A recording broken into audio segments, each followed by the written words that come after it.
Thank you for joining me for the second part of the Q&A session, Tristan. So the first question I had was, how do you stay active despite the challenges that Parkinson's brings? Well, activity is a very important part of managing your symptoms. So there's a common phrase with Parkinson's is use it or lose it. So the more things you can do and more different things you can do, the longer you can retain your physical capabilities. And that helps to get your brain working differently. One thing I really enjoy is axe throwing. I started that after I got Parkinson's, and it's a fun hobby, and it's a good community. So socially it's good, physically it's good, and it's a really fun activity that I get a lot out of. That's great. That's good that the axe throwing can help with both social and the physical aspects. Yeah. So that's really great. So talking about like the physical aspect of Parkinson's, I know that not many people are aware of the physical. People are only aware about how Parkinson's affects the physical abilities, but there are also the emotional and mental impacts. So can you please tell us a little bit about this? Emotionally, because it's a dopamine-based issue with the brain, so it does affect your emotional responses. For me, I have what's called pseudobipolar, which is a heightened response. So if I feel any emotion, good or bad, I tend to cry. And so that can be a bit awkward at times. Yeah. It can make you laugh instead, which is more awkward. So that is challenging. So it means I have to try and regulate my emotions a lot. Any adrenaline or anything changes, it affects me a lot, and affects medication. So I need to basically try and just be level all the time. Wow, okay. Which is tough. Yeah, that's really interesting to know, yeah. What do you wish more healthcare professionals understood about Parkinson's? Probably you get it quite young. So as I was saying, I first had students when I was about 38, and I saw a couple of GPs, a couple of physios, and they're like, "Oh, you're getting older. Your weakness, your stiffness is just getting old." And so it took me about 2 years to get diagnosed before I found a GP that actually took it seriously. Wow. And so it's not common, but it's not uncommon to have Parkinson's at my age. So about 1/5 of people with Parkinson's are diagnosed under 50. So it is a real thing, and it's a growing thing too. It's getting more common too. Yeah. So it's not an obvious disease at all. Yeah, thank you for sharing that, and I feel like that is something that lots of people aren't aware of as well. Yeah. And having to advocate for yourself when you're having a difficult time, having to fight against what the doctors are saying is tough. Yeah, that is. And it's a very common disability across the board. Yeah, going into, you mentioned it a little bit, but what are some coping strategies that you can help with the emotional and mental impacts of Parkinson's? The important thing is to find your tribe. To find what works for you, because Parkinson's affects everyone differently. Depending on what part of your brain has the dopamine issues, and so you may have different physical, emotional, and mental capabilities, weaknesses.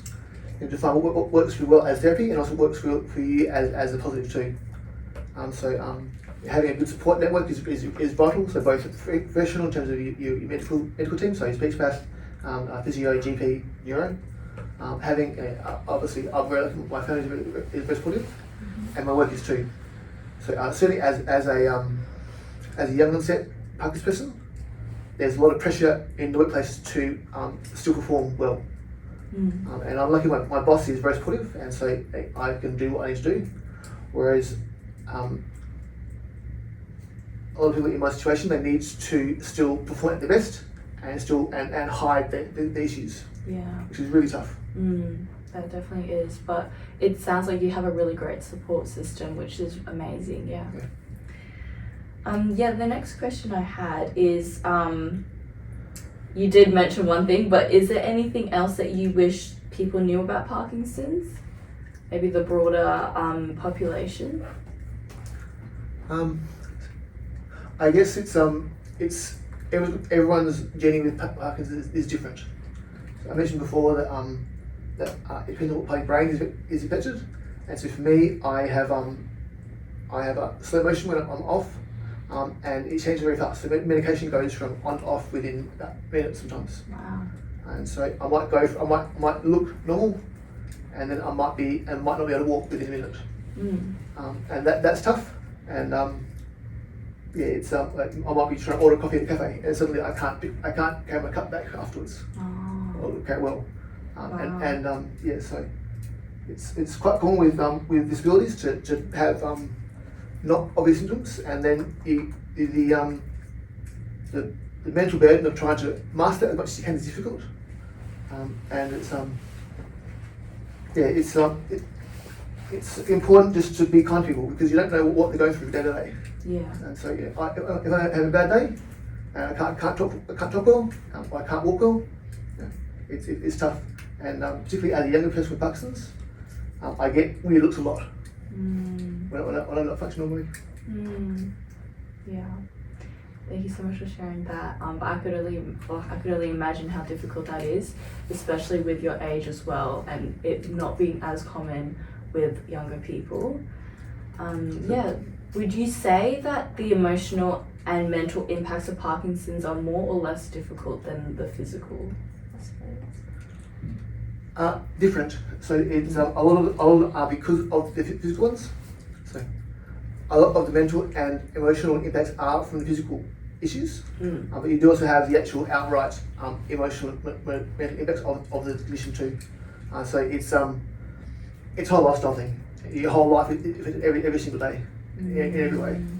So it's the whole package is